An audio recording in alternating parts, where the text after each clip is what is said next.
Survivor News. Survivor News. Survivor News. Survivor News. Survivor News. Survivor News. Survivor News. Survivor News. Survivor News. Survivor News. Survivor News.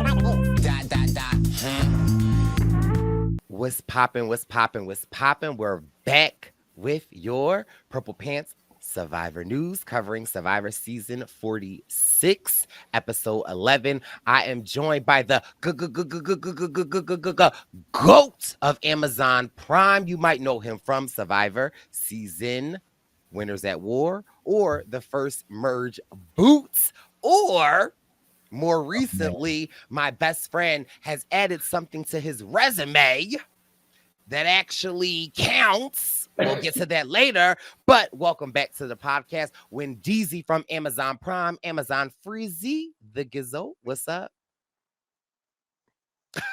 His face is just frozen in that expression. Was my face on some funny stuff? It was like a because Brice is clearly having a good time over there. I am. Well, welcome to the podcast. Thank you, sir. It's good to be here. Sorry, my internet was interneting. It's okay. Now, we've welcomed Wendell, but I feel like it's time for a very special welcome for the man, the myth, the legend. We might have had to delay this podcast because baby boy was getting a haircut. And if you are in the YouTube comments, put the scissors up if you are feeling the baby boy from The Circle Season 2. Jack Atkins, welcome back to the podcast. Woo! Man, I feel like a new man. It's good to be back. I'm so excited for this episode. So much to talk about, and yeah, I don't even know what to say. Thank you for the introduction. yes. Wendell and I are back from Boston. Our Brice and Wynn present BWP Tour 46, Boston Stop and Bay Bay. If you are feeling the energy that I am feeling right now, okay, full disclosure, baby boy decided to wet the whistle this episode because it's been a long time since we wet the whistle, but Brice is still lit from Boston. Boston, Bean Town. I don't know how you say Boston in Spanish, but if I could say it, I would say it. Boston. Boston. Y'all showed out. Y'all showed your tail. I mean, the level of excitement, the level of special guests, the level of love, the level of Jack Shacks. Okay, because the Jack Shack was in Boston. The level of just love that was in Boston. We might have to give some shout outs. I mean, I definitely want to give a shout out to Peaches, aka Maya, aka May, who flew in, who is a loyal Purple Pants Posse member, flew in for her birthday. Her birthday was 2 days now, so her belated birthday. But she flew in just to show us love, and she, in my opinion, holds the podcast accountable. She's not just one of the posses that's like, I love everything you do. We say something wrong, May is in the DMs educating us, showing us love. There was just shout out to May. Happy belated birthday. Happy birthday. It was great to see her. And I think we showed her a little love in return. She's great. And we like to be the people that can listen. So when you need to hold us accountable, hold us accountable. I want to give a shout out to our good friend, Sollywood. Yes, Solomon. You might know him from the Boston area. Solomon did his thing. He took over the Brice and Wynn Instagram page and just, he did his thing. And Sollywood, as we loving and affectionately call him, is a great asset to the Survivor community at large. I think that he's amazing. I think that he should be on the show. I think that the love that he pours into us is much appreciated. He's one of those characters. If he was on the show, he would be one of those characters. I also want to give a shout out because this marked the return of DJ Caution. Oh, shout out. Okay, shout out to Caution. It was good to have the gang back. Caution and Hatchie on the ones and twos. Yes, shout out Joey Hatch. If you don't know, Joey Hatch is the tour manager of Brice and Wendell Presents. So anytime you see us in the city, you will see Joey out and about looking fresh. I feel like I turned Joey Jack into a monster because on our tour stops prior to the season, Joey's like, "How do you always get those fresh photos?" I was like, "Well, God, I'll take a photo." And at one of the stops in LA that you were at, Jack, you took a photo, and Joey was like, "Why does Jack get to take a photo?" I was like, "Joey, you could take a photo. Go ahead." Got our photographer. Shout out to John Lee, who is from Boston. And Jack, ever since LA, actually, you know what, Jack, it's your fault. Because you took some solo photos in LA, and Joey was like, "Why don't I get to take a solo photo?" Jack, ever since LA, I'm inspiration, honestly. yeah, okay. Me and Hash. Hash might need a fresh cut now too. Trying to get like me. No. Don't tell him that. But ever since then, we can't keep have him a out of the stop camera. without Joey having a photo shoot. And you'll see him, and he's awkward with his hands. Anything he posts, his hands are gonna be awkward, but he's gonna have a fresh John Lee, or his facial expression, but he's gonna have a fresh John Lee photo. I have 4 more shout outs, Brice. Okay. Is that all right? I got one more. Go ahead. Jack, Boston was something special. I'm locked in. I'm locked Okay. in. All right. First, I want to shout out, and you might steal this one from me, but I'm gonna say it first. Brice Izyah, Wendell, our good brother, the third member of the Philly Goats squad, Mr. Derek Frazier. Well, I don't need to steal that because that's your brother, but that's my sis. Shout out to Derek Frazier, the founding member of the Cookout from Philadelphia. Jack, this tour has been going amazing. However, when DZ and I returned to having fights, okay, we had a fight. Shout out to the fight. Shout out to the fight, okay. No. And I also want to shout out to, I believe his name is Eric. There was a therapist that came to the Brice and Wendell present in Boston. In the middle of the party. And we had a therapy session Therapy in the middle. of the party. However, so shout out to Derek. Love Derek Frazier. He is my sis, my brother. He is amazing, and I appreciate him so much because when I was ready to throw some hands, Jack, yeah, right, On Wendell, he giving me some coaching, but he also was telling me that that's your brother and let it go. It ain't worth it. Let me just tell you this, right? He's a lover and a fighter. He's a lover and a fighter. Jack, let me just tell you this. We won't need to get into the particulars of the fight, but Wendell and I got into a fight. I did nothing wrong. I didn't do anything wrong. I was attacked verbally. And so, for me, if I'm attacked, I'm gonna leave, right? And so after I leave, Jack, and we're having a fight, I receive a text message. So also let me just set the scene for you, Jack. So we arrived together to the venue to set up, and during the setup, we got into a fight. And so for me, I said I gotta remove myself from the situation. So I called myself an Uber, and I'm, the second I got it, yes, I had to like get to a hot bath and soap. The second, Jack, I got to the hot bath. The second, not that I got to the hot bath. The second I got in the Uber, I received a message from Wendell. So, and we're in the heat of an argument. Jack, Wendell texts me, LOL. Damn. Oh, he thought he was slick. This is how he responds. He gives me the ha-ha reaction. Because Wendell complains I don't communicate effectively enough. But shout out to Derek. Also, I want to shout out to my girl, Laura Super. She's from Boston. She might have spilled a drink on Wendell and messed up his outfit. My pants are in the wash right now, Laura. But she's an original OG for me. When I was on Cagayan, I went to Boston because my sister got married, and I just happened to post on my Instagram story like, I'm in Boston. Laura pulled up with her family. They took me out. Like, Yeah, shout out to my girl Laura. She took my leg out. Yeah. Hey, My spilled leg drinks is- happen though. Spilled drinks happen. Jack, this was a spilled drink like never before. No, Jack. We're breaking down the merch, right? And the like signs.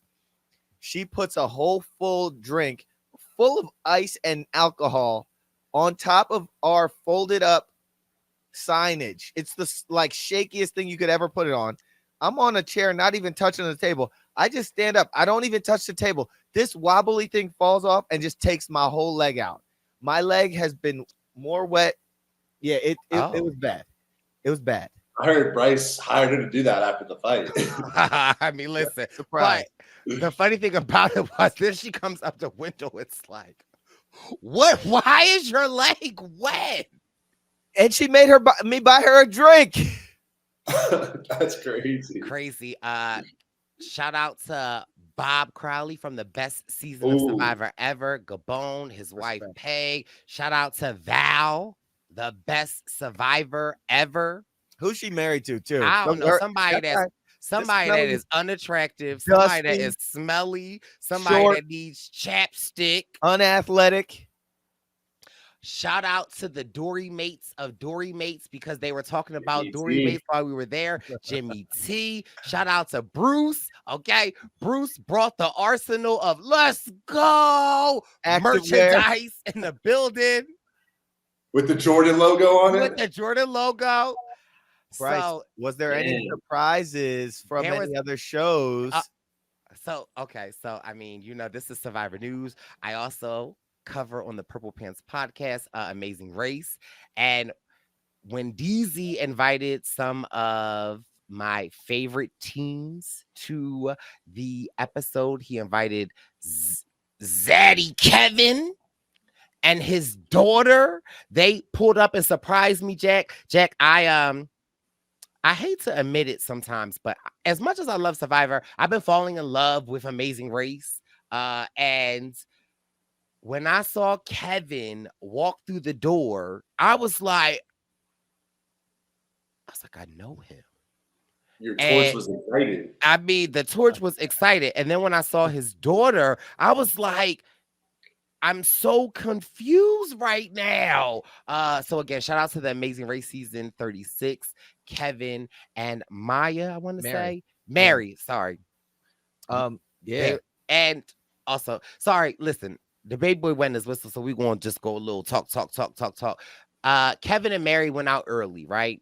And I think a part of what I love about Survivor and what I love about the community that we're creating is that it doesn't matter where you go out at. It doesn't matter if you're on Netflix, The Circle season 2. If you good people, If you lose twice on Netflix, the Circle season 2.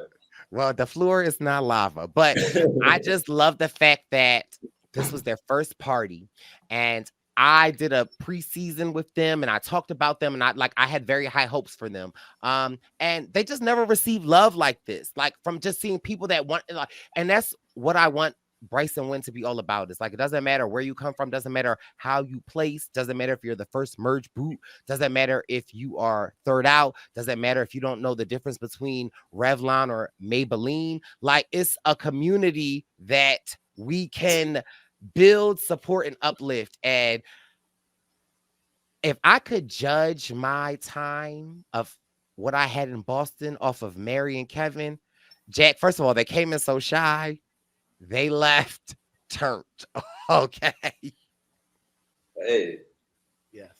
Yeah, it was great to see them. They were actually messaging. Mary was messaging the Brice and Wen page, but Brice doesn't always look at the messages. So I'm Yeah. responding to her the whole time, like, yeah, come. I sent her the itinerary. Brice don't know. She pops in and Brice is shocked. So that was a good one. That was really good. Can I throw a shout out real quick? Come Yeah. on, Jack. Well, I just want to, in the last week since the last episode, not only did I saw both of the baby boys back on screen. We had Wendell on the first episode of The GOAT. I thought it was a really, really fun episode. I loved how self-deprecating it was. I was wondering Wendell was going to be the first boot, but fortunately, Jack, you know, what we- show was Wendell on? The GOAT.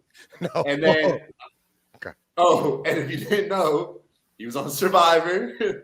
And then I also saw Brice appear on Club Condo on RHAP with Chappelle and Rob, and that was a really fun episode. You hit Rob with some musical trivia. And Okay. I have to say, I was impressed that Rob performed. Granted, you did hit it with Crazy in Love, Beyonce. I mean, Jack.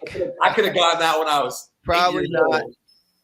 Come on. I mean, I know that, but like, I'm glad that my lessons with Rob to get him ready for this moment paid off. So, but it is a bad look when you come across as less hip hop culture than Rob C. So I gotta get in the lab and get ready for the next one. But Well, real quick, Jack, who you got, K-Dot or Drizzy? okay. Because you are in LA. I know. And I was at a show the other night when someone asked this. I was like a comedy show. Everyone said K-Dot. And did he win the fight, the rap battle? Absolutely. But I personally like Drake's music more. And I think Drake is just a funny guy. Now, are there some allegations out there now? Well, we ain't talking allegation. We just talking, right. Music-wise, I'm a Drake fan. But as far as the actual battle goes, of course, I think Kendrick won it. But, I rock with Drake. I also think Drake's so funny. He's just all over social media. He's always on some funny stuff. So me and my friends quote a lot of Drake references, but we're not. I mean, Kendrick isn't in the pop culture space as far as like his personality goes as much. Is the battle over though? I think Let's hope ongoing. Let's hope it's over for Drake's sake, or else he won't have. But Wendy, we know you love Kendrick, and we know you're a Kendrick fan. But like 2 weeks ago, you were not singing the same tune. What are you talking about? All right. What are your perspectives on it? I think I was confused at J. Cole's participation. You were confused? Or lack thereof. Are you confused anymore? I am not confused anymore. I thought J. Cole's feature on the Future album kind of confused me. But I, like Jack, enjoy Drake's music. I haven't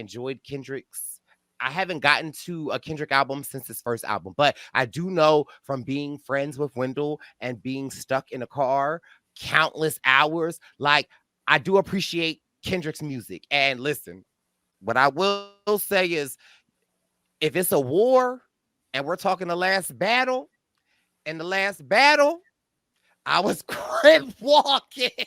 They don't like us. They not like us. I definitely was crib walking. But listen, we just spent 20 minutes talking. But you didn't let me finish my shout outs. Well, you didn't let me finish saying what I had to say at the setup. Continue. Sorry. No, go ahead. Who else you got? First of all, so I so rudely interrupted to speak about our friend Derek Frazier.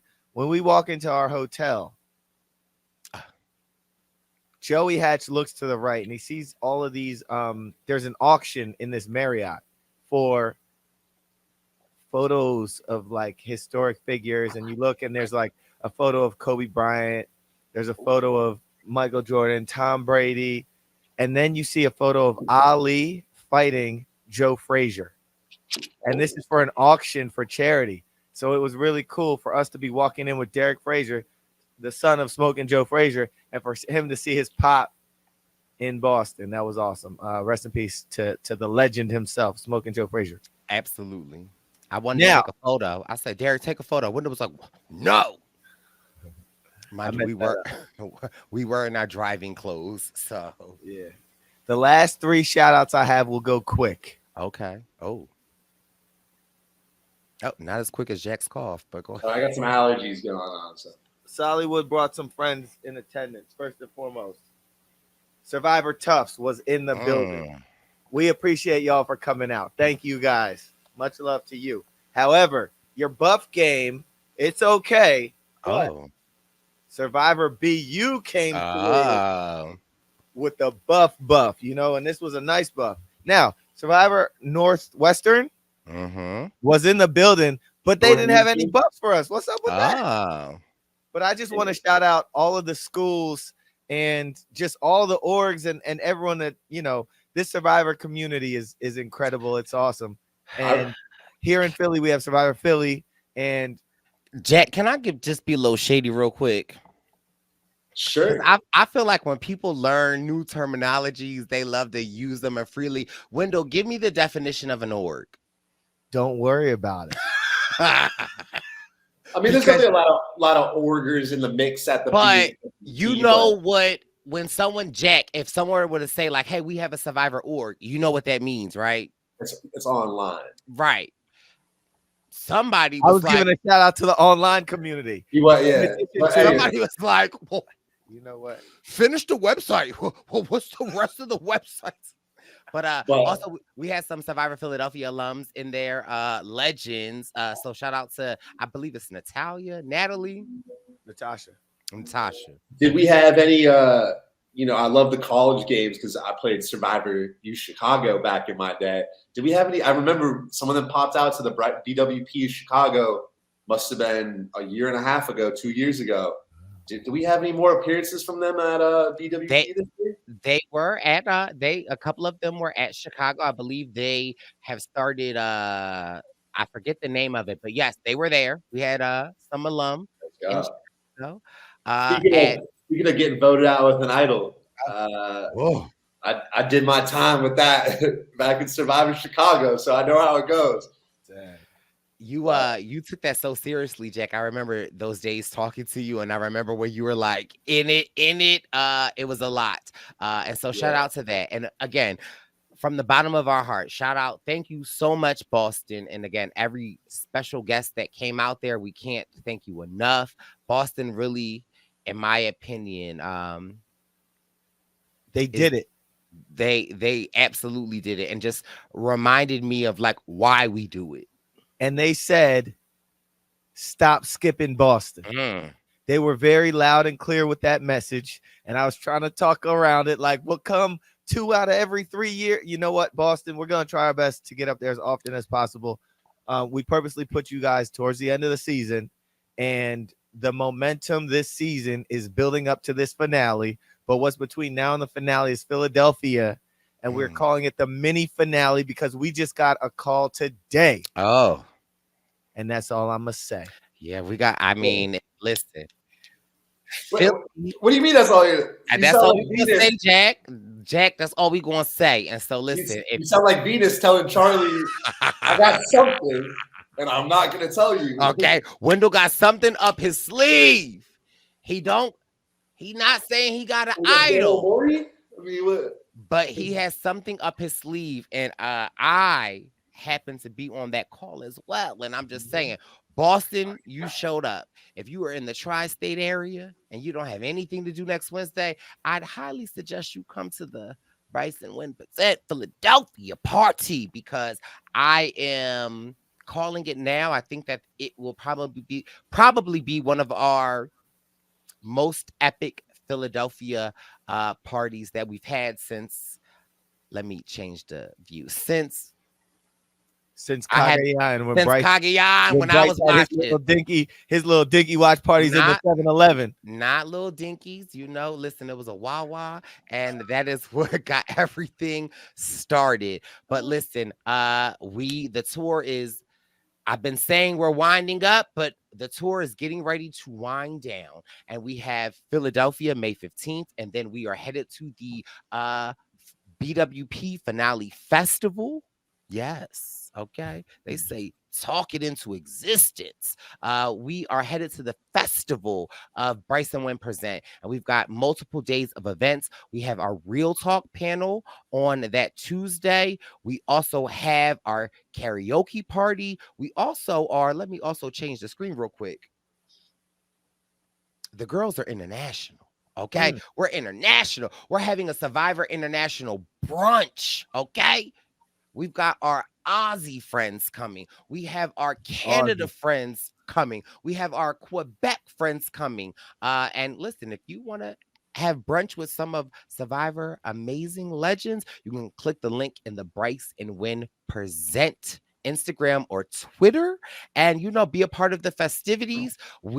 All things lead to May 22nd in New York for the finale. I want to say hurry up and get your tickets, but Wendell, how the tickets is looking? Can people still come? There's a couple left. Our comp list is closed.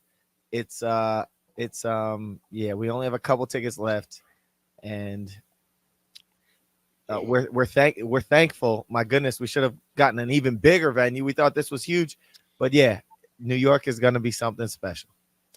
Not only will New York be special because of Brice and Wynn present, but I also, before we get into Survivor, because like I said, I'm wetting my whistle and let me just sneeze real quick. This man is talking our ears off. Sorry, but I miss my friends. And so I'm so excited that actually Survivor News will be live and in person together. Wendell, Jack, and Brice. But I think the thing, and I can cry at a drop of a dime. And I think if I had a dime, I'm dropping it now because not only am I just grateful for the love we received in Boston, for the momentum of our tour, I'm just happy for the personal growth of everyone on this podcast. Wendell is on a new show on Amazon Prime right now, The GOAT. Make sure you shout out, listen to it. Wendell has a podcast, okay? He has a new podcast, The GOAT, okay? So make sure you check that out. But also, and protect your boy on Twitter, because they are coming for me on the GOAT's GOAT Twitter. actually, despite what you'd expect, the GOAT's actually good, guys. You got to check it out. The GOAT Twitter's getting your boy. Well, listen, I mean, don't keep it up. No, but also shout out to Wendeezy, and I feel like that's not the only surprise Wendeezy has up his sleeve. No Venus pun intended. However,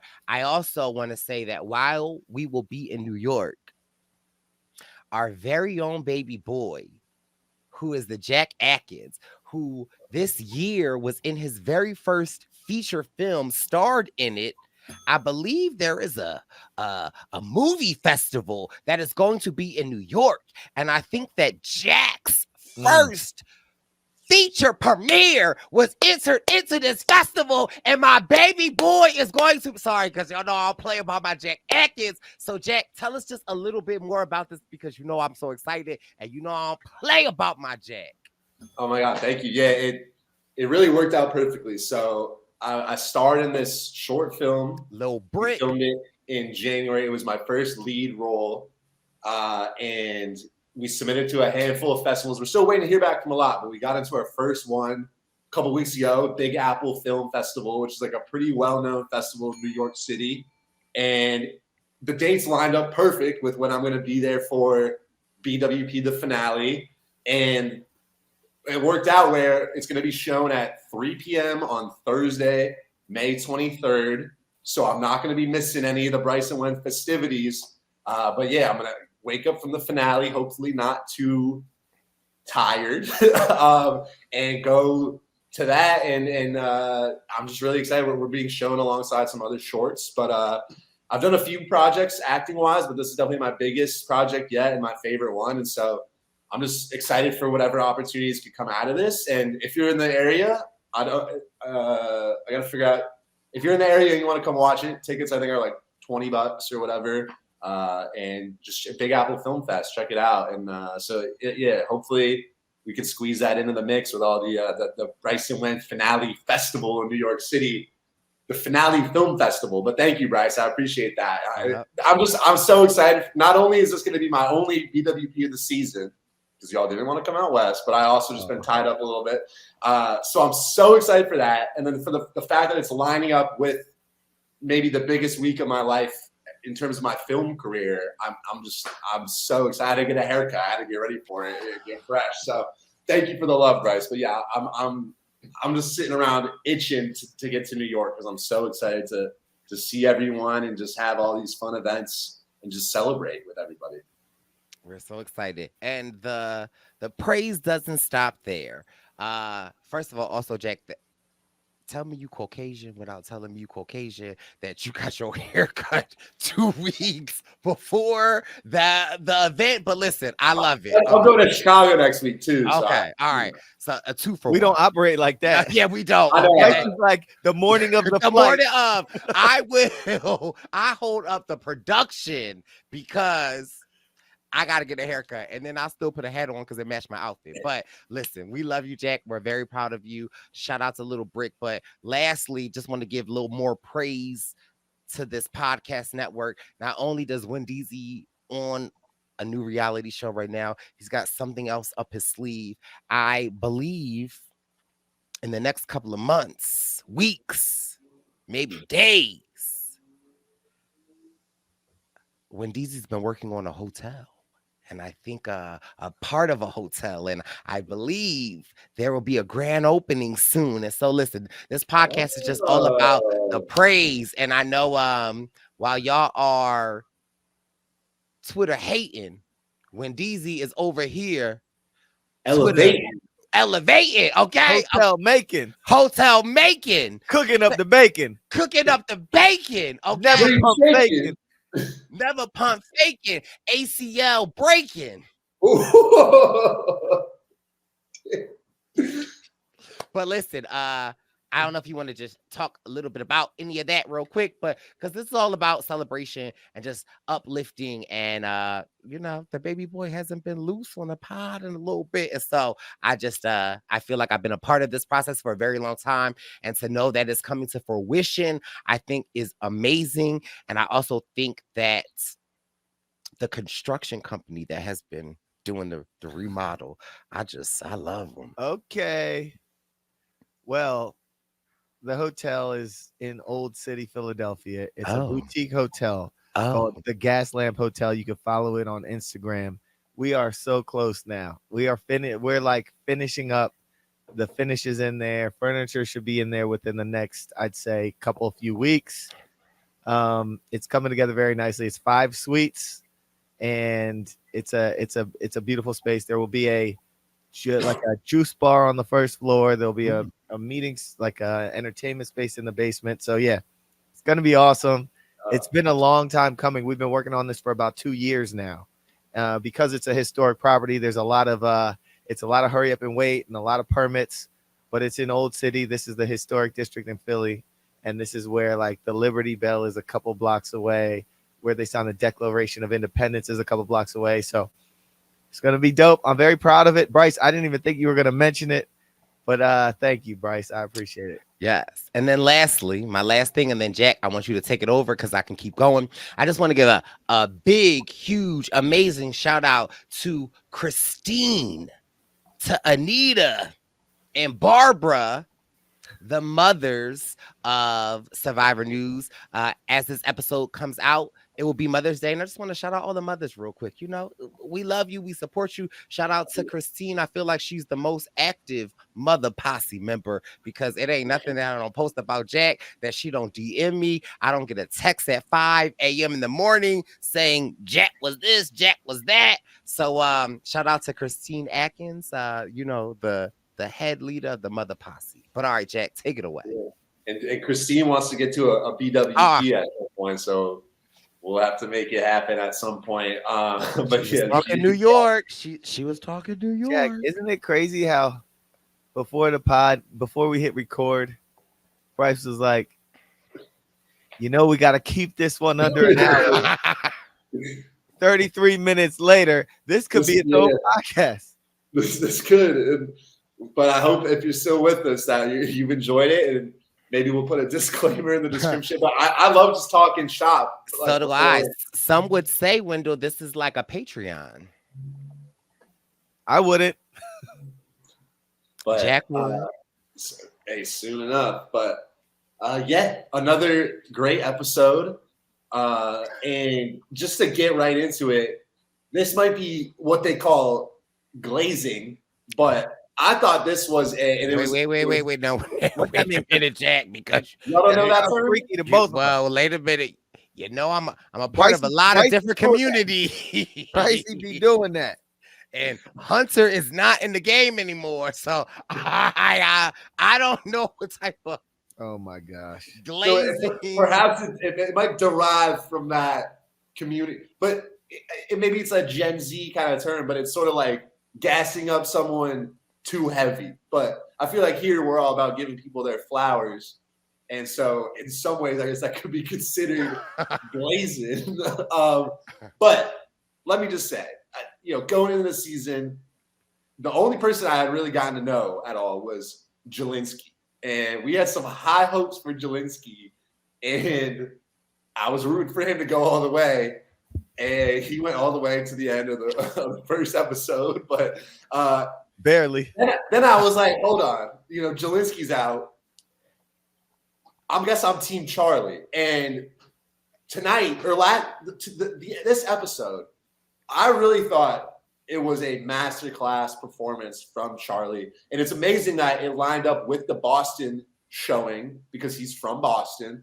But I just thought on every level that, and we can get into all the ins and outs of it, I really thought this was the perfect example of fantastic new era gameplay where it's about the social relationships and it's about timing and it's sort of about like how the best move and the biggest move can be making a subtle move and just the finesse of all that. And I also thought a big theme this season was all about taking credit and getting credit and, I deserve credit for this. I really thought he showed out this episode by using that idea and twisting it and putting credit on other people in order to sort of line himself up very well. I disagree a little bit. So well, wait, let's get into it. Let's just get into it because y'all been just yapping so long. So let's just be clear. I love Charlie. I think Charlie is playing a great game. But on this podcast, I always want to be honest where I feel like Charlie's misstep this episode was, and I feel so dirty saying this, but I'm just being a viewer because let's be clear. I love Charlie and I love Griselda Blanco. I mean, I love Dr. Maria because this episode, okay, Dr. Maria transformed into Griselda Blanco, who I love. I feel like Charlie is. I'm just excited that you disagree with me because now. Yeah, well, So no, I don't think it was a master class, right? I think that the one critique I have of Charlie is that you should have hopped on the train of this era of getting your number one out.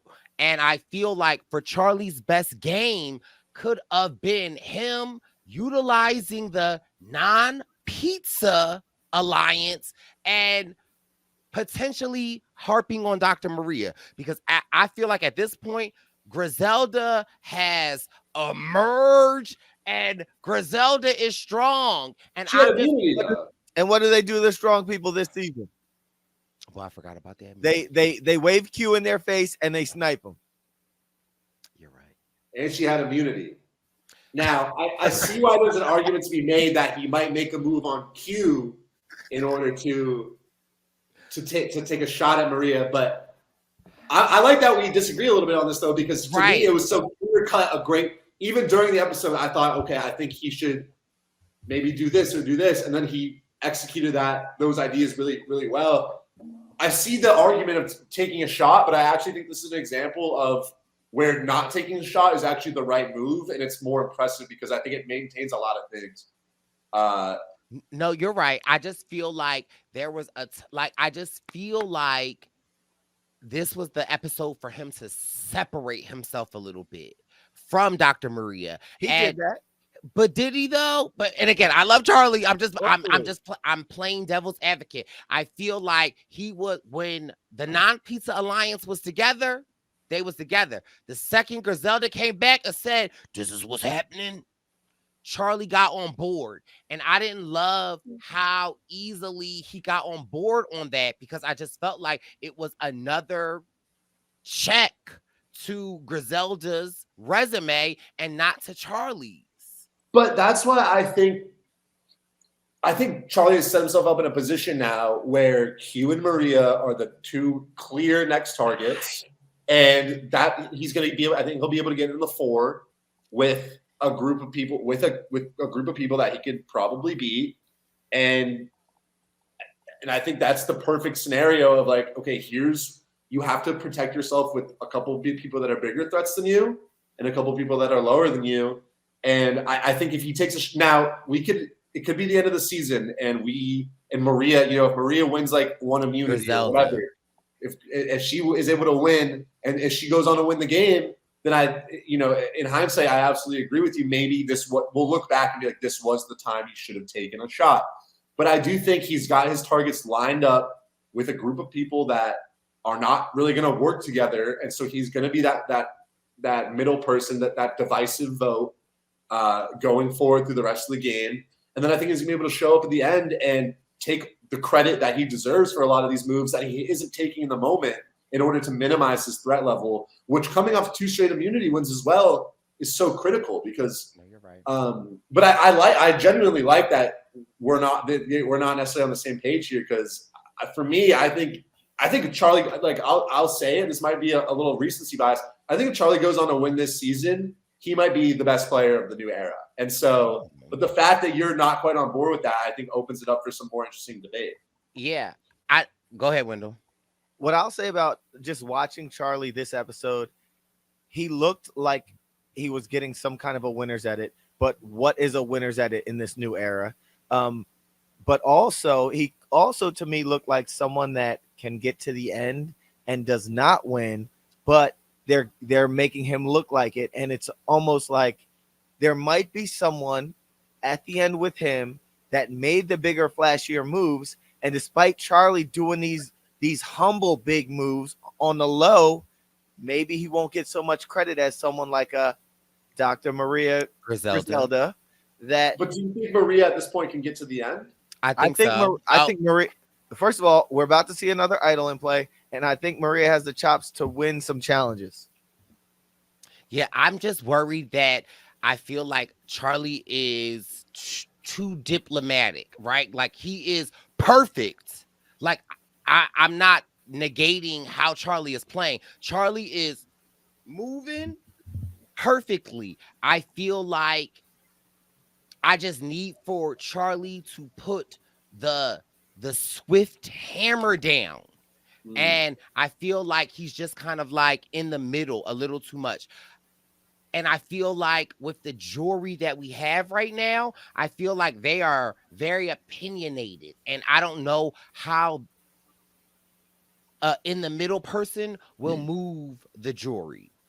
But that's sort of why I think we've seen a lot in the new era that the winners a lot of times are sort of built by these moves from like 7, 6, 5. And because the people that are making the big moves at like, obviously we're later in the game now. 7 has proven to be a critical juncture in the game. But I think about like a Jesse taking out Cody, which I believe was at like the final 7 or the final 6. And to me, that's sort of evidence that at that moment, it's one step a little too early.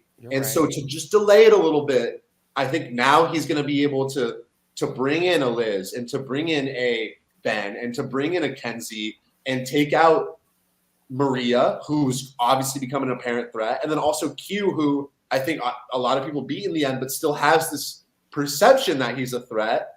And I think that's 2 easy moves that he can really direct as the centerpiece, bring those relationships together. And then you get to the 4 and knock on wood, he's able to win in fire.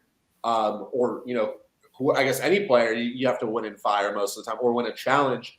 That's how you really – and I still think back. I mean, it reminds me, this is a kind of a prime example of almost the Adam Klein win, where it wasn't the smoothest win, but I think what Adam had was the understanding that you think about like the final 5. He positioned himself in an alliance with David Wright and Brett LaBelle, who were considered to be bigger threats than him.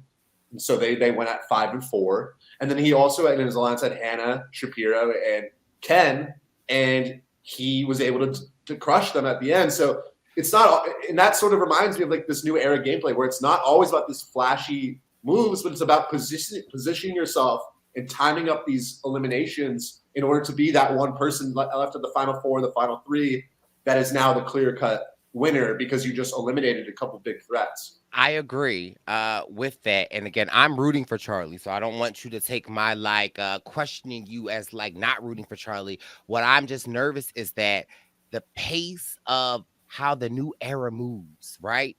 The fact that Quintavious is still in this damn game. I don't know what is up or down in the new era, right? And like that example of Adam Klein is great, but that's not the new era. The way that the new era moves is a little different. And I'm just nervous that we still have a Q in the game. We still have a Dr. Maria in the game. We still have a Kenzie in the game. And I just feel like it just makes me nervous because I am rooting for Charlie. I am rooting for Dr. Gerzelda. I'm rooting for Kenzie, but it's just like all of those, like, there's only one winner. And I feel like I'm nervous for my baby boy, Charlie. So I was just thinking, and this might be way ahead of ourselves, but you name some of these like players or people that like look like they can win the game or big players. And again, I'd still say that Q could still win the game.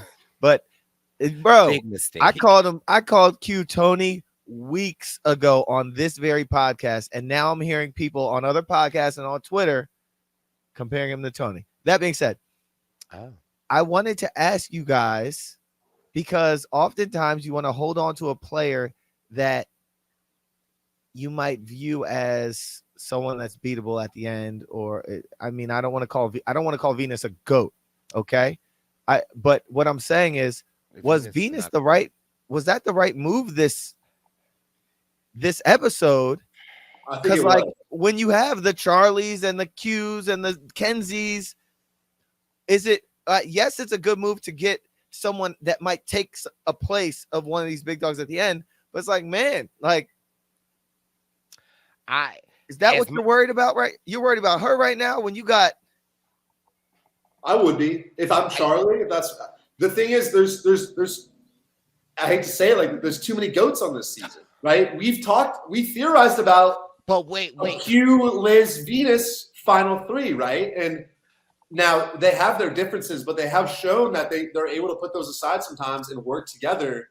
I mean, we see Liz multiple times not vote for Q despite her obvious disdain for him. And so if I am a Charlie, this is why I talk about the timing here, is if you take out a Maria or a Q, I think then you rise to the top and then you get cut off. And then the end, we're looking at a final four where it's going to be like Ben, Q, Liz, and Venus, and you beat any of those people. So get rid of a couple of them. But okay, so especially with the whole I got something up my sleeve situation. Well, oh man. So, but okay, well, we could talk about that. But what I want to say is I'm not sure who you are considering a GOAT, but for me personally, I would not consider Venus a GOAT. And I would not consider Quinn. I'm not right. I would not consider Q or Venus a GOAT. Only in the aspirations of, I feel like the definition of a GOAT is somebody that just goes along and like, I feel like Quintavious has played his own damn game. I don't know what game he is playing because I was playing tic-tac-toe. He's playing checkers, aka Twister. He made up a new game. He's right. Playing and so twist I don't checkers. like, right. And I also feel like Venus, like I just feel like by the definition of Survivor GOAT, I don't feel like you can put Venus into that box because it's like she's she like bucked back. Look, here's the thing.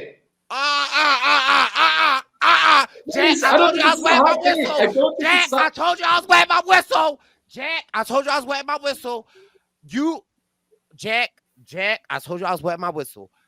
Venus is not at all, in my opinion, the epitome of the GOAT, because first of all, if she's the epitome of the GOAT, then why y'all want to get her out so quick?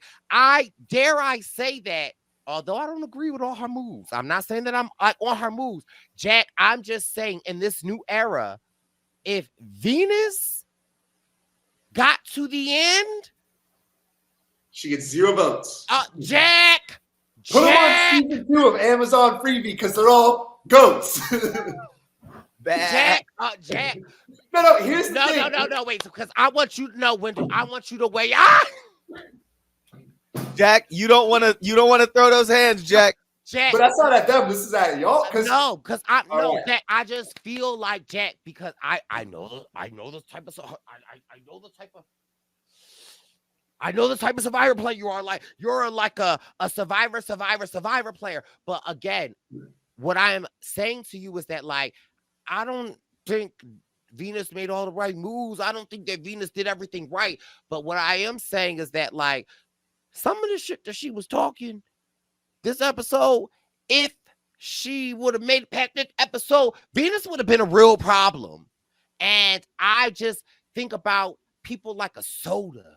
People like I don't know, like look at who is on the Exactly. but also but think about they are her original tribe. And They don't none of bang them with her. liked her. They So, don't bang okay, with her. this is where I'm going to flip it on you because I think Right. you're thinking that I'm looking at this as like a strategy thing, right? I- I as a survivor, you said I'm a survivor. Like I'm actually saying the opposite here, where I think players like Venus and like Q have legitimately brought a lot of good strategy to the game. I think Venus, especially this episode, and then also in episodes past, she always has pretty good reads of what the social dynamics and like what the right move should be. I'm actually looking at this from a GOAT perspective. I think more from like an original old school Survivor thing of like look at Q and look at Venus like and Liz. Within the realm of the game, people don't really like them. So But I that, just that feel- doesn't make you a GOAT. And I'm gonna be Yes, it spicy does. right now. If I nobody don't likes you, that's if not you're my not getting definition of a votes. GOAT. For me, and I'm gonna be spicy because I've had enough of this season. The only GOAT that I see this season is Liz. But to me, I just look at it. Maybe your definitions are different, but I think a Maybe. GOAT is someone you look at and you just think they're not going to get any votes. And No, there's I different don't- types of GOATs. Okay. Maybe there's a GOAT and they're just a mean GOAT, and so no one likes them. But maybe Bad. there's a GOAT who is just a little bit just So- kind of hanging out and just munching on the grass, or maybe they're allergic to the grass. Okay, so But they're for, just so let's and Liz, but let's what is your definition of a GOAT? Because my definition of a GOAT is someone who's not that involved. you Bring to the end to get slaughtered. hello. Thank you. Yeah. So I the way I'm looking at a GOAT is it's not necessarily about your activity in the game, but I'm just thinking someone that you basically know you're gonna beat. And I think you could take Randon, pull him back in, and sit him at the final tribal council against Q and Venus, and I think Randon wins the game. Obviously, that's hyperbolic. My But neck, look at the my thing. neck, Look my at the people neck. in the game and look at the people on the jury. Wait, There's half the how the jury. hell did Randy get in this? Because that's just the example. Like, Literally you could said, pull- this you could man who put- played a few days can come in and beat them. Yeah, Jack, you could put Q skirt as a finalist, and he's going to get more votes than Jack, Q. so okay, so Posse, this is where we're going to need you to weigh in the comments or tweet us. What is your definition of a GOAT? Because, like, for me, a GOAT is someone you bring to the end. Okay, maybe definitionally we're on different pages, and that's Okay. fine. But if I'm a Charlie, just talking Okay. from his perspective, or And is Kenzie he a or GOAT? Maria. Is Charlie a GOAT to you? No. Okay. 'cause If I Charlie, wanna- Maria, and Kenzie to me are the best players remaining. was right. Jelinski a GOAT to you? Well, episode one, there's not really any goats at Oh, episode one, right? I The don't game's know how over. early. I don't know how I think early they're Jelinski made. now. I think Brice if I was in Izyah. I think if I was on a tribe with Jelinski, I'd say, hey, maybe I'd like to sit next to this guy at the end.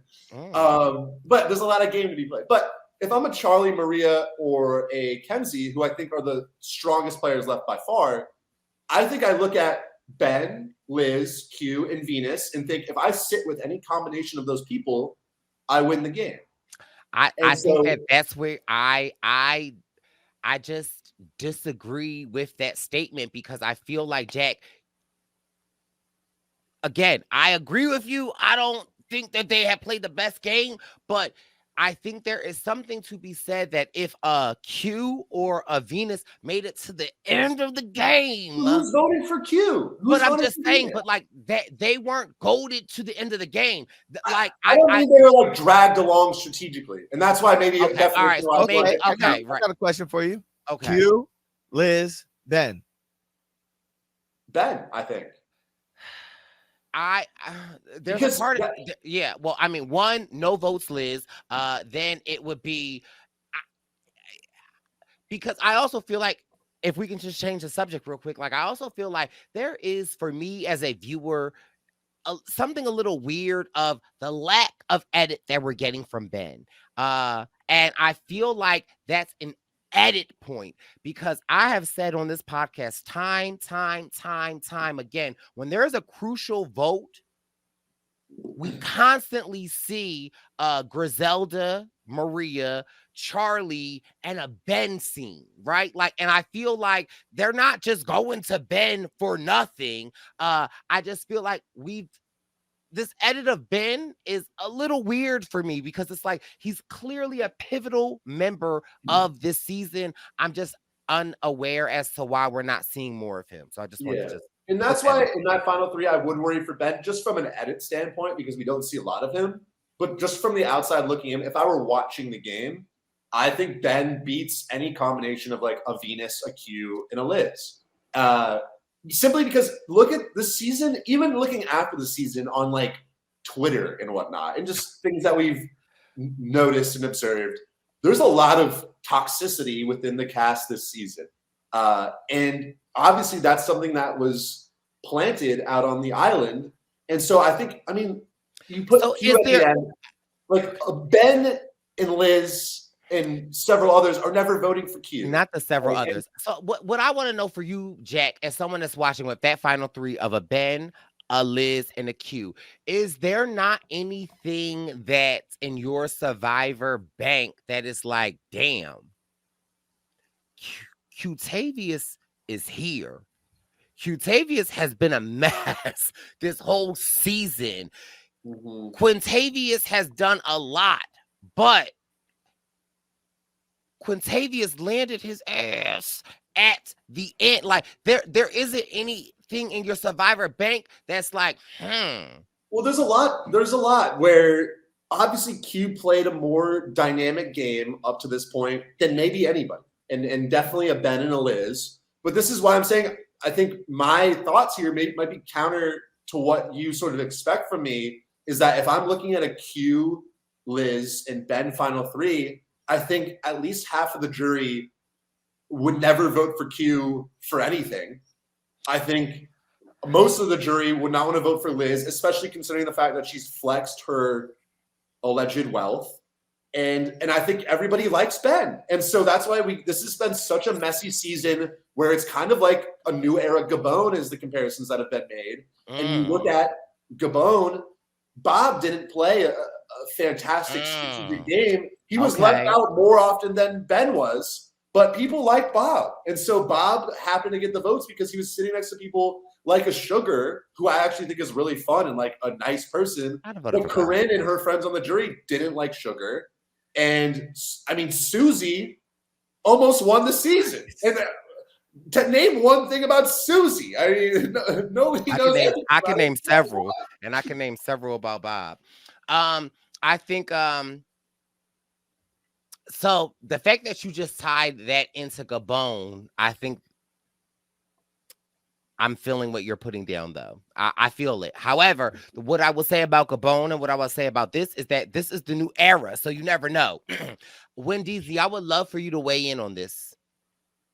Oh, I was just about to do my nails. I'm just kidding. I think I think I'm not off this Q train right now.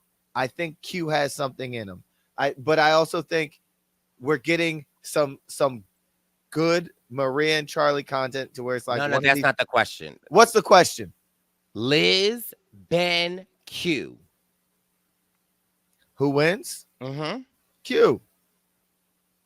And what's From your the edit, I think that's possible, but I think I 1,000% agree with you, Jack. Like Ben is likable. He has these connections.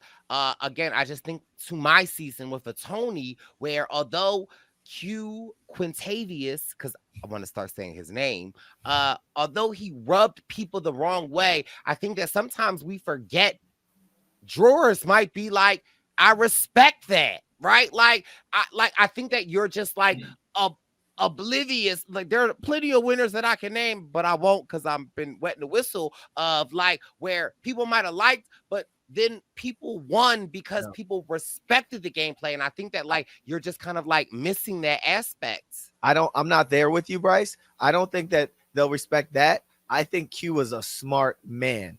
And I think that if he's sitting at the end, whatever story he will concoct I don't think they respected much of what he might have done, but whatever he sits there and says at the end, I think he might be able to swing 4 or 5 votes. Maybe that might be all you need. Only because right now Ben isn't being edited as a potential winner, right? But yeah, but here's the difference between Q and Tony: is Tony was always able to maintain relationships with the people he was with. He always had allies. If he crossed someone, he was usually able to pull them back in and make another move. And ultimately, I think he had the respect of his peers. Q, there's so many people, especially after he tried to quit for the 5th time, who are just fed up with him. I mean, look at Tiffany and Kenzie. He went to them with open arms and basically was like, I got nothing. I want to work with you guys. And it was probably the best move for them. And they're like, Q, we don't mess with you. Liz hates Q. Ben seems to hate Q. And so I just struggle to see why they would want bring two people to the end that their game is hating one person. That might even help him at the end.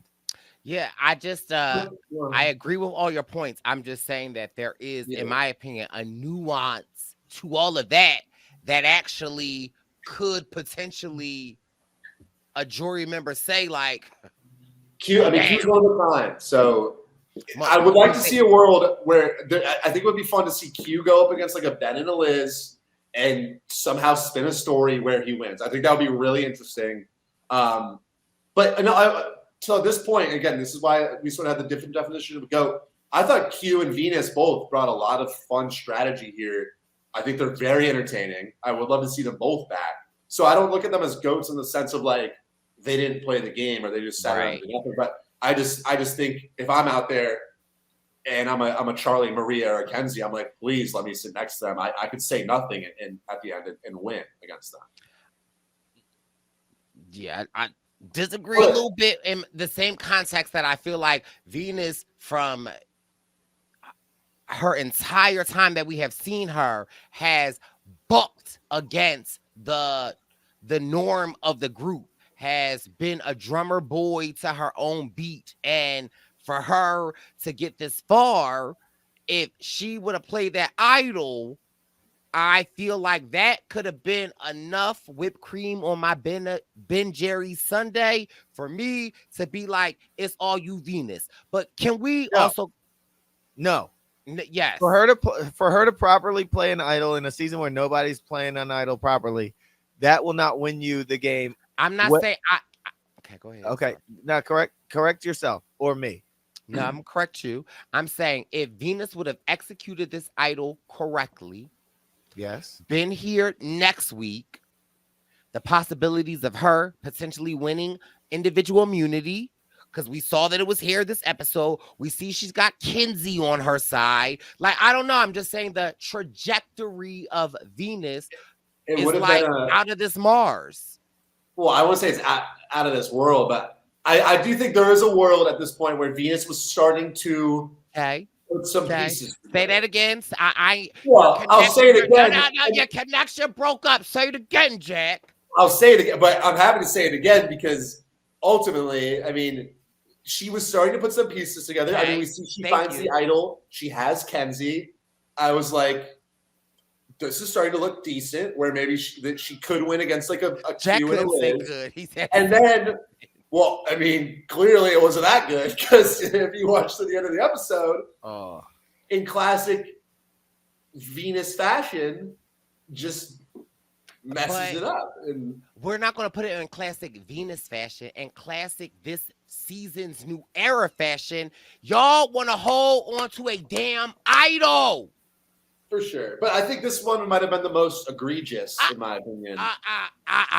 Where, well, I think that what I mean by classic Venus fashion is, her interaction with Charlie. I think that well, really triggered. well. That was bad. How you gonna talk your way out of that one, Bryce? And I might think- have something up my No. sleeve. I'm not saying it's me, but handshake.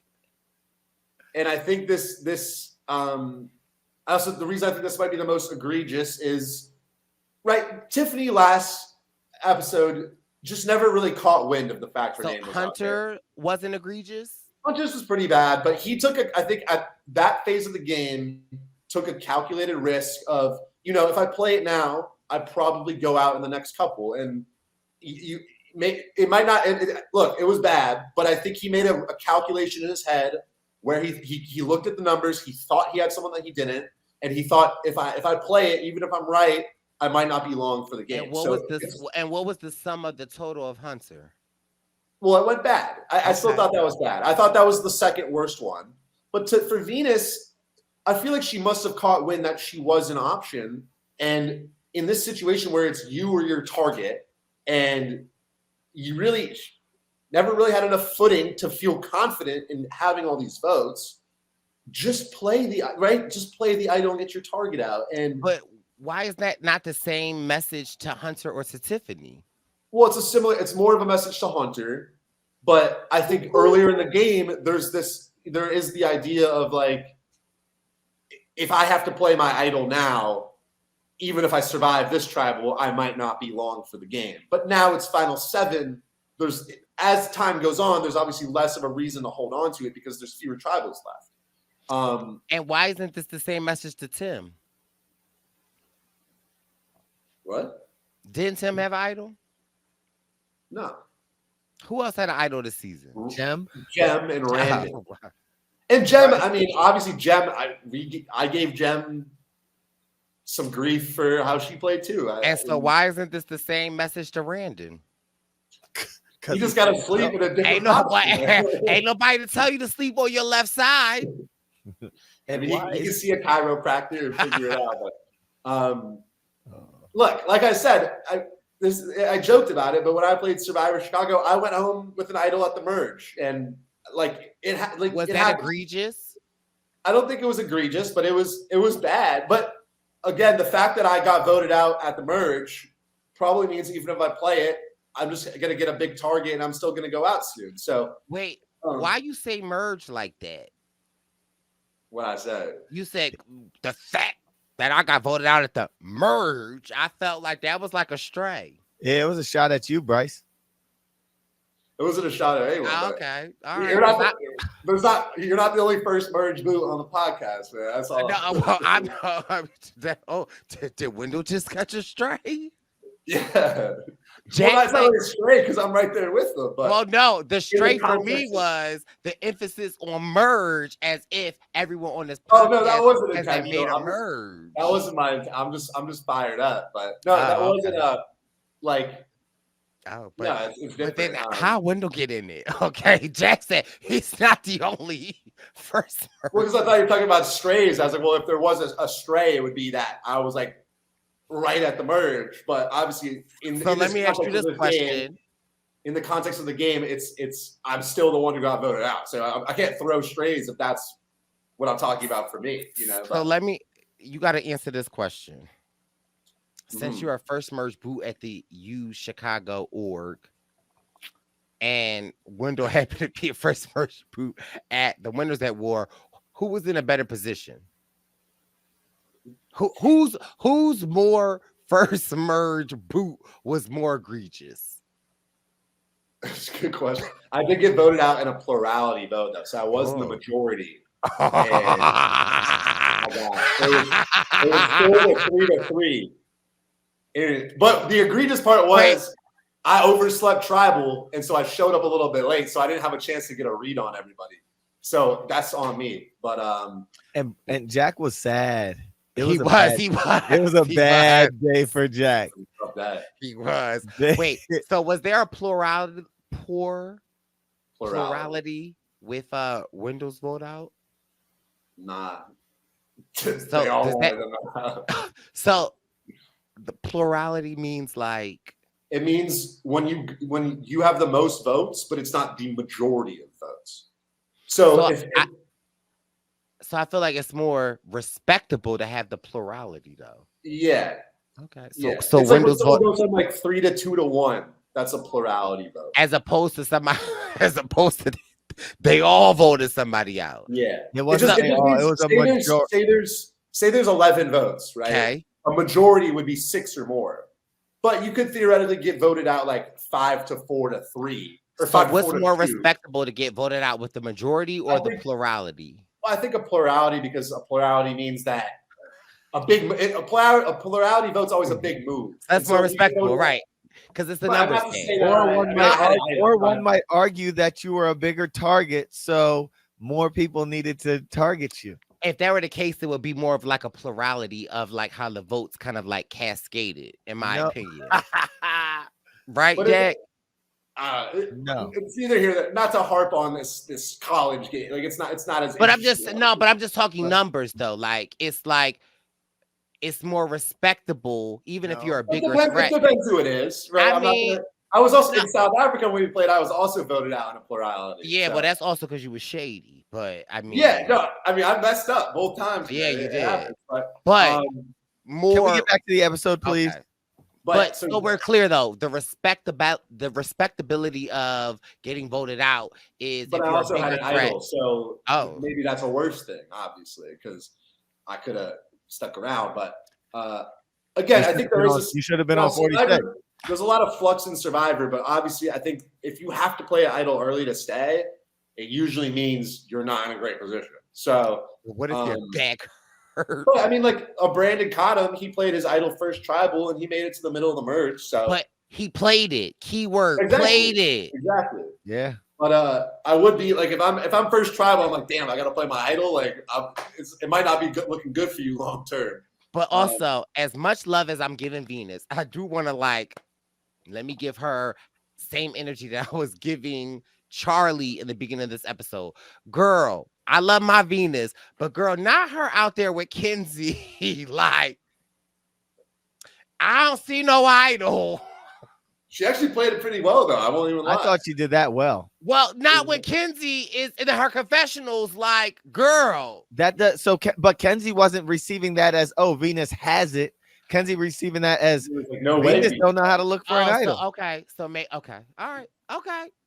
No, Venus has flashes of brilliance. Oh. I mean, Oh. and again, I think as much flack as I and others give her, ultimately she has a lot of, like I said, great reads and the pulse on the game. She So just that's like a struggles. plurality of a winner. She just struggles. I think with the social maneuvering sometimes in the game, and that's obviously very critical thing. But strategy wise, she's got a really good strategic head on her shoulder. So, not that my 2 cents matters that much about that, but like it's. She deserves some props.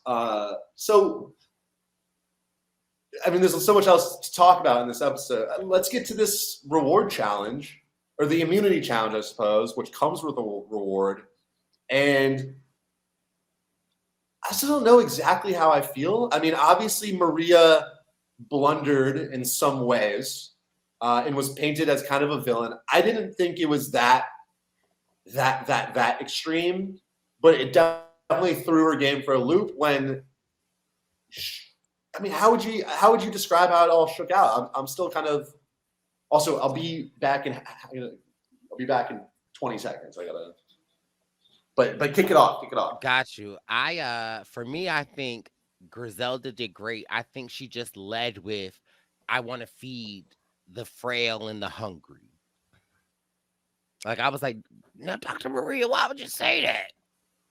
Well, Because- she picks Ben first. So she picked Ben first, which I don't think anyone had any issues with. It was really when it kind of came down to Q and Liz. And I feel like it was just her leading of the words of like, she essentially just described Liz. Like, Liz. and right. And then gave Q a made back Q- door. right. But I wasn't mad at her picking Q because, again, understanding Maria's game, Q has been a constant vote for her. She knows she has Charlie, and like, let me make Q feel more comfortable. And when she made them do the rock, paper, scissors, and Q won, now for me, If I would have played rock, paper, scissors and lost immediately, I would have been like, best out of three. But I love how Q was like, big mistake, done. So let's do a real quick rock, paper, scissors competition and see who can win. I will, Jack and me will go. So I also been taught rock, paper, scissors. Shoot. You don't, it's rock, paper, scissors, shoot. Mess this Yeah. up. Okay. Shoot is when you're doing whatever it is. Right. So you don't hit the hand and go up. All right, but when is it just one? We're just best for one round? and then the person will face Wendeezy, and then that is our winner. Okay. Wendeezy, can you ready? Rock, paper, scissors, shoot. Jack won. Pizza. Okay, Jack and Wendeezy. Hold on, let me take myself out. Brice, you're not gonna count us in. Oh, I thought you could still hear me. Okay, hold on, wait. I'll just turn my camera off. Hold on.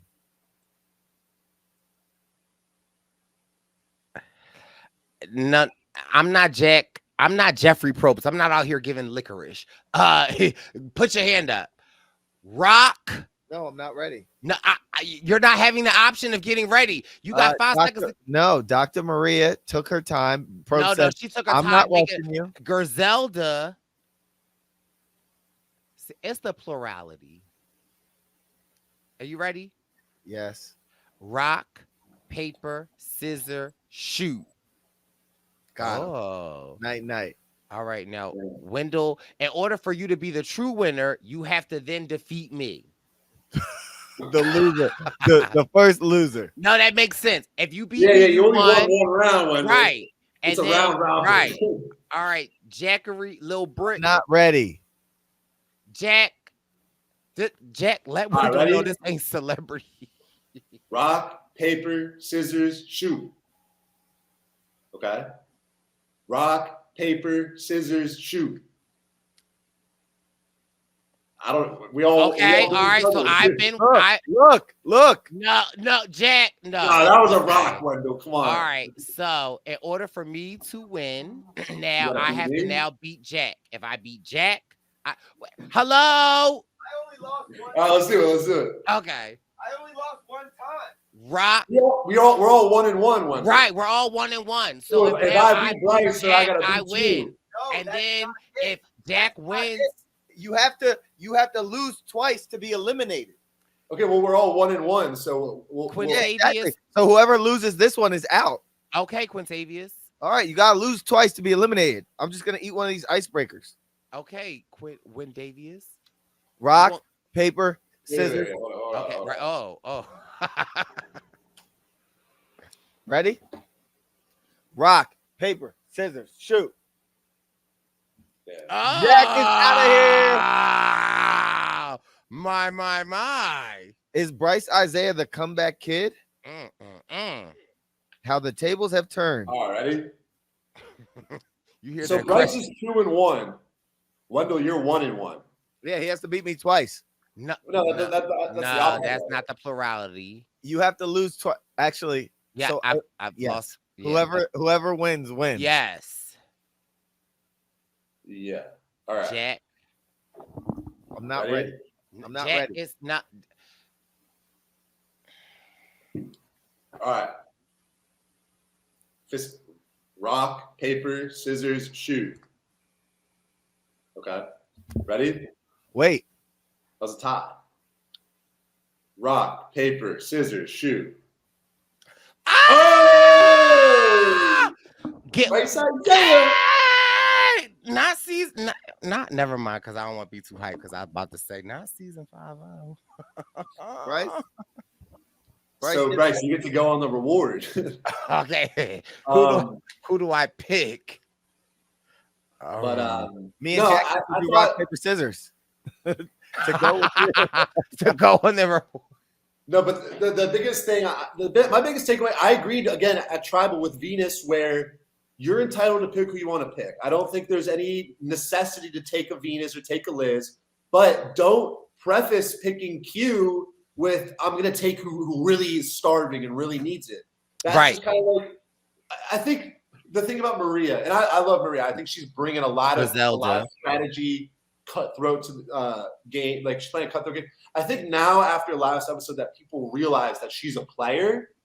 I think now the way that she's communicating with people is starting to come off a little bit of like saying what you're supposed to say, right? Like it's sort of premeditated. And I feel like she's trying to play like the nicer older mom, where the conversation she's having, she's sort of like hitting buzzwords, and here she's trying to look good and saying, "Hey, I'm going to take who needs it."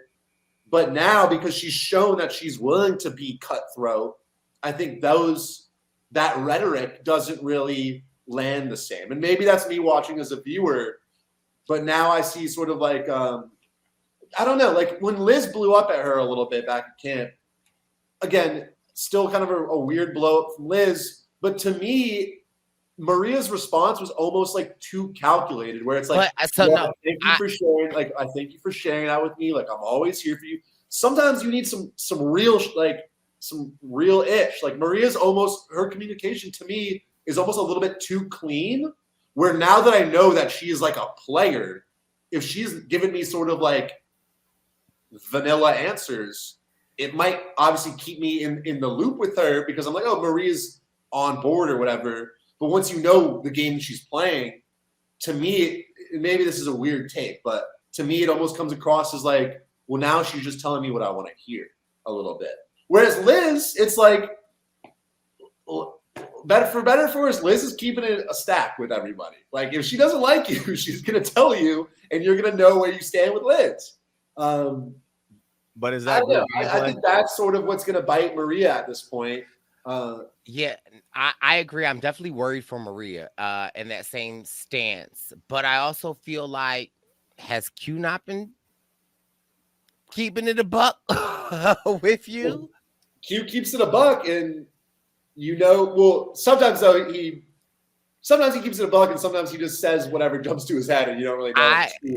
For me, my biggest issue with Liz is that yes, we know your biggest move is Q, but yet you'll be a part of anyone else's move for someone else. So like Charlie's, like Charlie. Liz, don't worry. But I'm just saying because I want to talk about Liz a little bit, right? Like I feel like it's like you're not in a bad position. Like I feel like my critique of you is that like you can't get off of Q, and then it's like you will jump on anyone else's move, but then back to the Q move. And I feel like what Charlie was saying earlier in this episode, like if you can't beat them, join them. Like Liz, who would ever suspect if you teamed up with Q? Like, you know what I mean? Like, change the narrative. Like, don't do what like people are expecting. Right? Like, it's like you go to Q. That's what I've been dying for. It's like a Liz to Q, and to be like, hey. Yeah, no, that wasn't any sort of reflection on Liz's game. That was more so to say, and I'm struggling with I feel like Maria, the reason she's been in such a strong spot almost all game is because she is an excellent communicator, I think, on paper, right? She's kind of a motherly figure. She's been very trustworthy, and she, for lack of better words, kind of tells you what you want to hear. It makes you feel comfortable. But the reason now that I think she is kind of her game is exposed is because she pulls off this big Tiffany blindside, and then she comes back to you sort of with that same nurturing communication style. But if I'm like a Kenzie and she's coming back to me, giving me the same energy she did before she lied to my face, now it's like, I don't know. Like, you're so good at communicating, I never know if I can trust you. Whereas a Liz, it's like if Liz doesn't like you, you're going to know that, and you're going to know where you're at. And so it's sort of like, it's kind of like the comparison I've made in the past, Brice, when we've talked about like in life with like friends. Like sometimes you want a friend that talks a little shit, because if they're going to talk a little shit about someone, but they never have anything bad to say about you, you're like, all right, at least I know that our friendship's like legit. Like they like me. But you sometimes have those friends that show love. But can your friend not talk a little shit and show you love and be nurturing? But I think that's the good thing is like Maria doesn't really talk much. Like every conversation feels really calculated. And I mean, I'm sort of like, now that she has pulled off this move, her combos are so good that you're sort of like, well, I don't know. I can't get a read on you. She can't Similar with Charlie. It's sort of similar with Charlie, where like he's been a great communicator throughout the game, but he's never really flipped the script on anybody. But if I was communicating with someone like Charlie as an ally in the game, and then he blindsided me, I'd be like, man, I was so bought into what you were telling me. How am I ever supposed to believe what you tell me again? Because you're so good at lying to me, which is sort of like what that Maria is. But that's also the energy that I brought to you. Is that like everything that you said about Maria, right? Like she's never brought that energy to Charlie, and I think that like Charlie sitting back, seeing all of that, which is why I feel like it was although he couldn't do anything this episode because she had the necklace, but I just felt like you could plant more seeds. But I also just feel like with Maria, it's like two things can be true at the same time. I could be a have you ever not watched Oxygen Snapped? Like people can be mothers, people can be lovers, and people can be stone cold killers. Oh yeah, no, that wasn't enough. I think Maria's a phenomenal player. I'm saying why at this point now I think she's in a bit of trouble because it's like it's right. No, now they see it. Right, exactly. Okay. Now they see it, Right. and I'm like, if I was in the game and I'm a Kenzie and I just got left out of this vote, I'm gonna be like, well, I trusted Maria so much. I like Maria so much, but now she just made this huge move and left me out, and I thought I was in. I don't feel like that's Kenzie's energy. I feel like Kenzie's energy. I feel like Maria had the kahunas to pull it off. Maria. I don't mean Kenzie specifically. I just mean for some people in the game. That's why now everyone's like, well, we got to get Maria out because she's emerged as such a big threat. Because, like you said, right, she is so dynamic. She has all these different parts of her personality, and she was able to play up the more trustworthy ones and put herself in a great position in the game. But the issue is, I think, kind of like what people have pointed to, is maybe this move came a tad too early against Tiffany, and now she's just revealed how dynamic she is, where if she gets to the end, she's going to win because she can do it all. But I think the good thing about Griselda, that is Maria, is look who she's aligned with. Quintavious.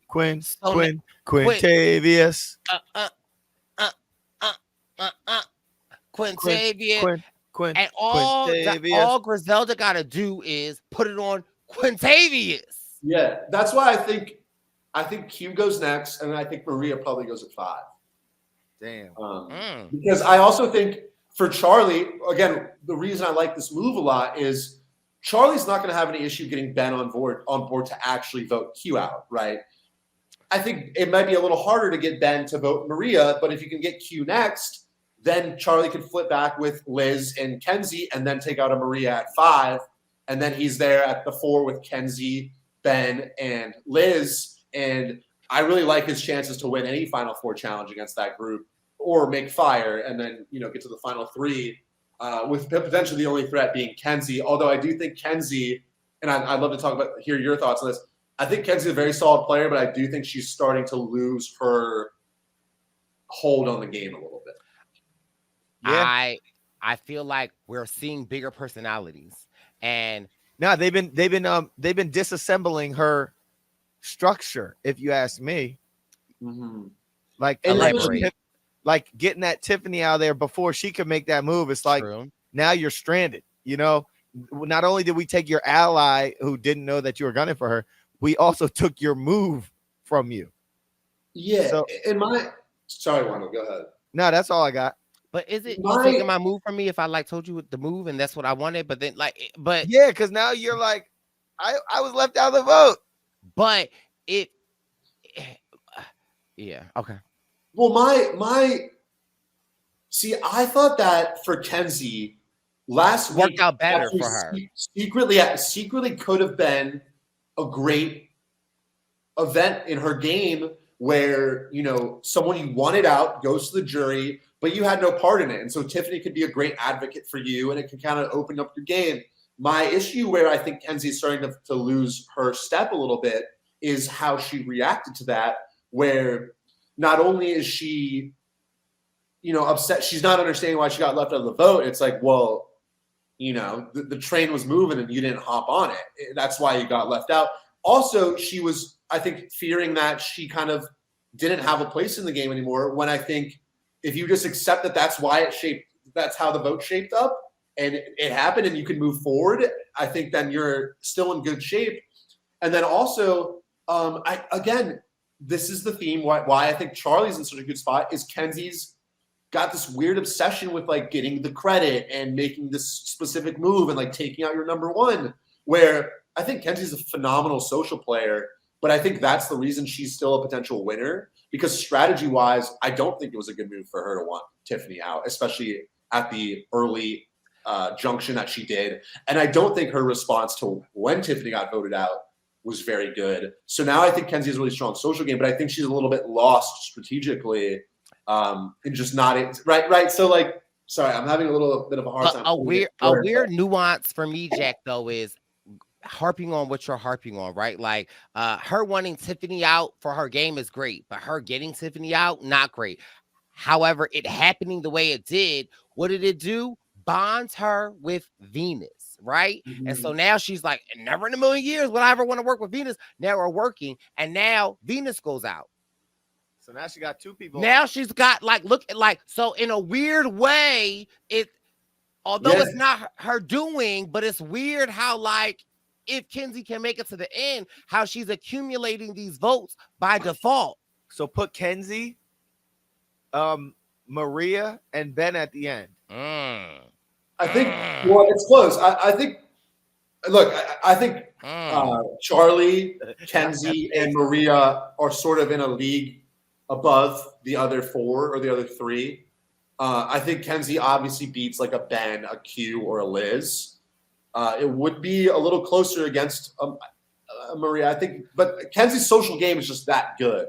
And it's sort of that's a great comparison, Brice, because it sort of reminds me almost like a heroes versus villains Sandra, where she's calling out these ideas. She's not directly involved in them. It should be what's happening. And then people don't like, who she's sitting next to at the end, but they're like, well, she was trying to work with us. Like Kenzie was trying to be with us.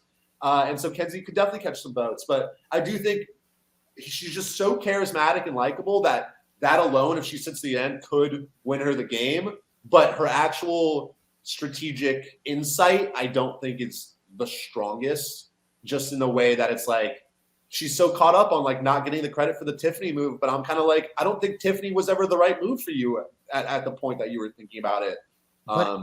Is there ever a world where you float it out, never intend on pulling the trigger, but plant the seed that it happens so that like that she's not there? Yeah, I mean, I think she did plant the seed, but is that strategy? Would y'all consider that respectable strategy though? But it's sort of like if you're hungry and you plant the seeds for some tomatoes, gluten-free, might be gluten-free, and then someone else, and then you just are like, you know what? I just ordered Applebee's. I don't want the tomatoes anymore. And then someone else comes into your garden and they water them and they harvest them. You're no longer getting any of those tomatoes, right? Are you not, though? I don't think you are. I think if you go back inside and cuddle up and eat your Applebee's and someone else comes into the garden and takes your tomatoes, those aren't your tomatoes anymore.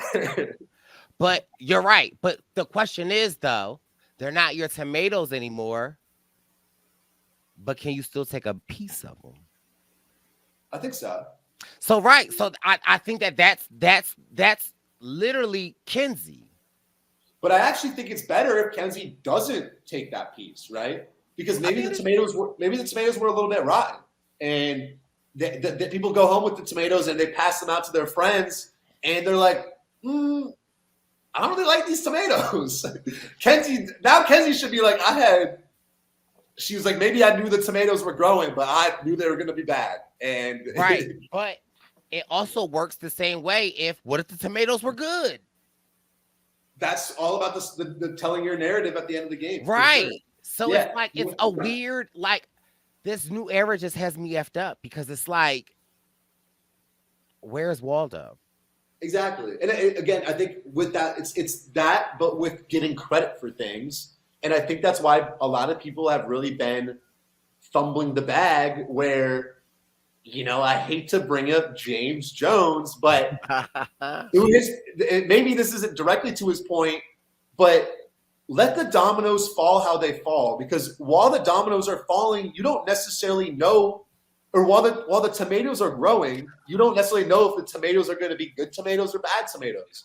So rather than in the moment be like, hey, those are my tomatoes, let everyone eat the tomatoes. And at the end, at the final tribal council, if they're good, take that credit. And if they're bad, let that brush by and just build your see the game unfold, look back, and then be like, hey, this is where I made my mark, and take those good pieces rather than in the moment always being like, well, I did this, I did this, I did this. It's going to raise your threat level, and it's also going to give you responsibility for some moves that might not be good moves.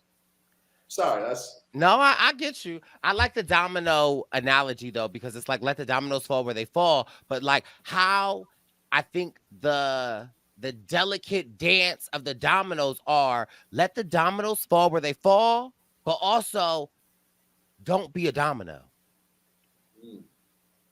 True. I feel like that's Survivor 46. And it's like, well, how the hell am I supposed to not be a domino? I don't know. I can only figure it out after they fall. Well, after they fall, if I'm like, then I'm a part of it. Like, I don't know. I feel like it's so, this season, it stresses me out too much because it's the fact that I am sitting here, dare I say, rooting for Quintavious a little bit, like that just has me effed up. Like what? That rooting for Quintavious. That has me a little effed up a little bit, and also me being like, if Venus didn't go home this episode, she could have won. Like I feel like the Survivor almanac of what I know is crazy, but I feel like this new era is erroring a new era. Yeah. It's but a also, special season. I for sure. The fact that, but again, I just Banu was on this season. He was the first domino to really get things going. And he was Jelinski. And now we're down to the final several. And Jeff is still saying several. And then let's talk about Jeffrey. Let's talk about Jeffrey Probst. With the licorice. He reminds me of me on the pod. Okay. But listen, Jeffrey. If you're having back problems, if you've been sitting in that seat for a long time, say that.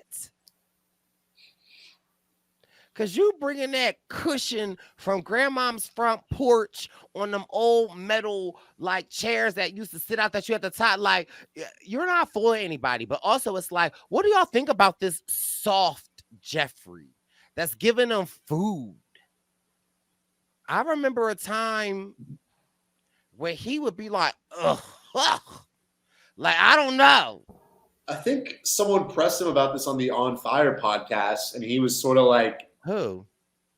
It might have been D, and I think she was sort of like, or he was sort of like, it's the reward for being entertaining. And maybe that's not pure Survivor, but look, if knowing that you might get a little something out of making good TV from a meta perspective, maybe that's not a bad thing. I don't know. Jeff is definitely trying to have his moments, but overall, I think they've been pretty fun. And also, I did see a lot of discussion that if Liz is gluten-free, she technically can't eat licorice, but okay. And also, another little known fact, the gluten-free pizza wasn't just for Liz. It was for Quintavious.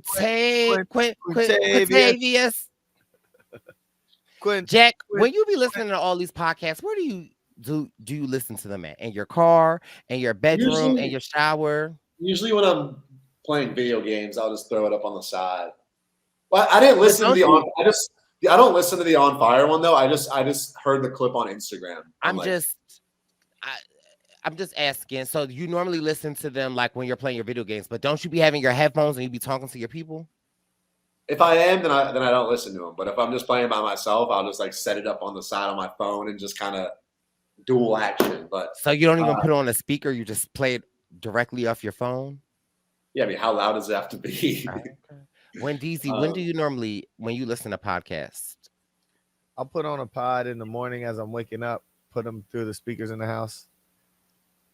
When I'm Is driving, there I'll listen to them. I won't listen to them when I'm working out or something like that. you listen when you work? When I work, yeah. Is there a reason when you listen to the podcast in the house, like why you put all the Sonos speakers upstairs, downstairs, kitchen, bathroom, when you're just in one room? No, I move around in the house. So Like just today, like I should be walking over there to change my laundry because my pants were soaked last night. So I need to put them in the dryer. But yes, I walk around the house. so preemptively, you just put them in all the spaces of the house. Not all. It's usually the basement move, the basement bathroom, the basement 5, the kitchen 5, and the first floor 1. So all around the house. So what? All around the house. It's in like 5 of the spots.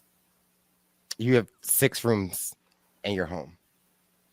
That's not all the rooms in the house. I mean, it's not several, but okay. So I guess my last question was Venus the right move this week? I think so. Get out a wild card. Clean it up a little bit. I don't know though, because again, like you got some big dogs still hanging around. I think it makes the numbers for, I mean, the swing vote here was Charlie, and I think it makes the path to the end a lot more clear and like obvious. But I guess we'll see. But The thing that I guess worries me the most, though, right? Like, I hate the fact that Charlie has been the swing vote, and they know that he's a swing vote because I feel like in past seasons, the target normally shifts to the swing vote. But I am very proud of Charlie still being here, playing a very under the radar but loyal and in the know type of game. I have a question for you guys. yeah, Did you guys see the preview? You know, I don't like spoilers. Remind me what happened. Well, Dr. Marie is laying crying, and she said, like, I don't know if she said this is going to be really hard or what, but I feel like Charlie starts really going against her on the low, and word gets back to her. That's what I think is going to happen. I think that. But I mean, you know, or she could just be laying there thinking about her family. Yeah. Because remember the preview where they had Hunter in the tree? Yeah. And I'm like, ooh, he got a new spot. Shack. That fool was playing hide and go seek, man. He was looking for me. But that's the thing. I think now Charlie is poised to win this battle with Maria because I think Liz leans Charlie's way. I think Kenzie leans Charlie's way. I think Ben probably leans Charlie's way. And that's the 4 that you need to take out Q and Maria. And that could be a good final 4 for someone like Charlie or Kenzie potentially. So, yeah, it's crazy. And what's crazy to think is that we only have 2 more episodes left. I know. I feel like I interjected a lot this pod, but is there anything, Wendell, is there anything that stood out to you? Because I feel like I didn't mean to talk over you at all. Yeah, man, you didn't let me talk this pod, man. That's crazy. What was that? Can I give you the floor right quick? What stood out to you? Is it lava though? The floor is not lava. Take it. And it could be a projection going forward. It could be a standout moment. I think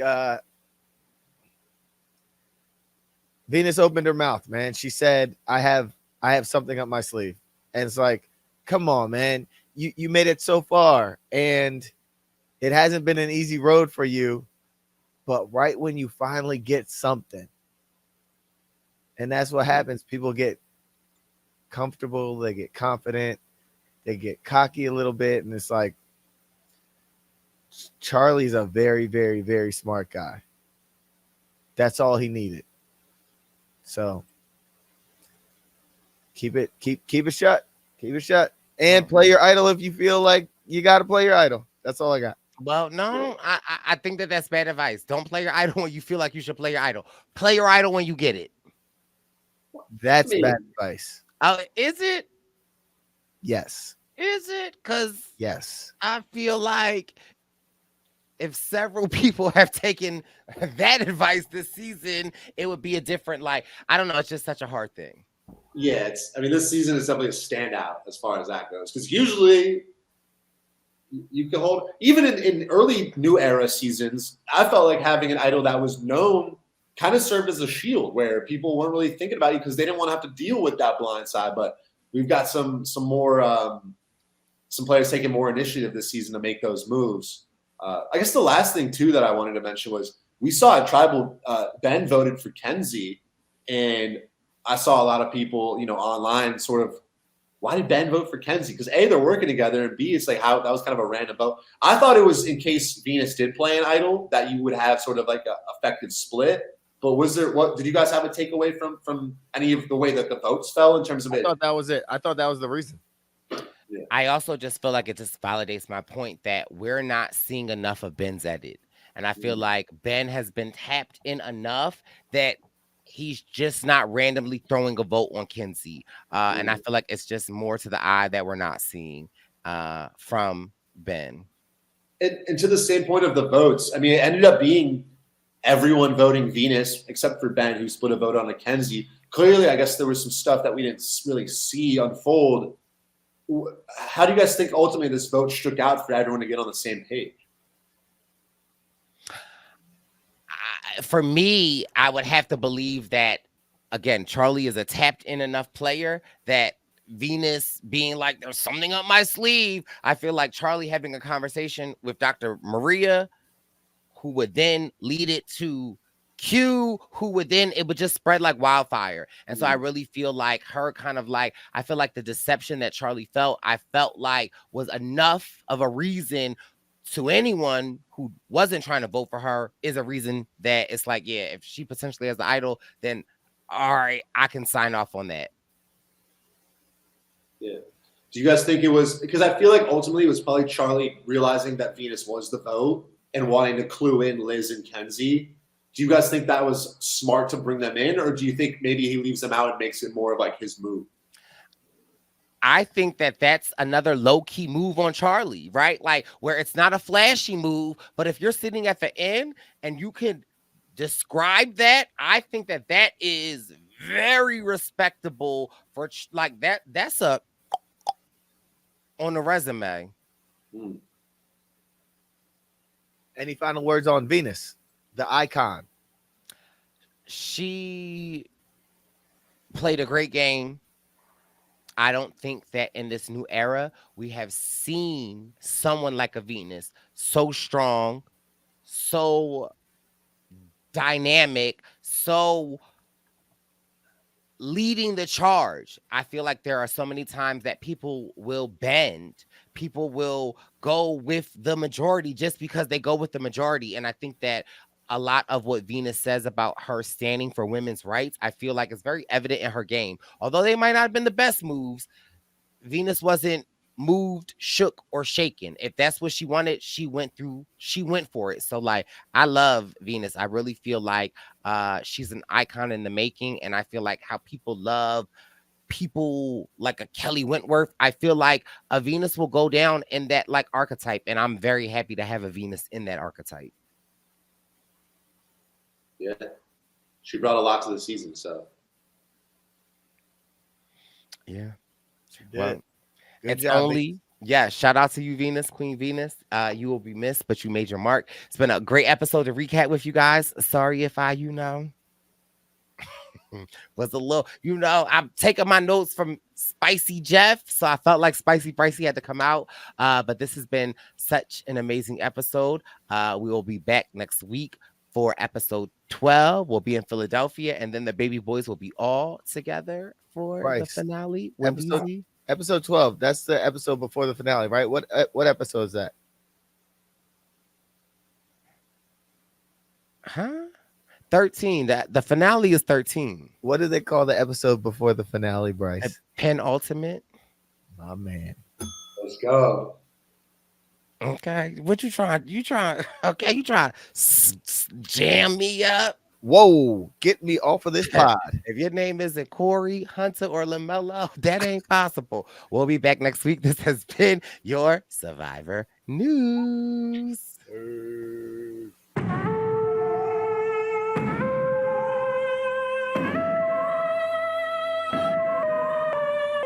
Survivor News. Survivor News. Survivor News. Survivor News. Survivor News. Survivor News. Survivor News. Survivor News. Survivor News. Survivor News. Survivor News. Survivor News. Dot, dot, dot.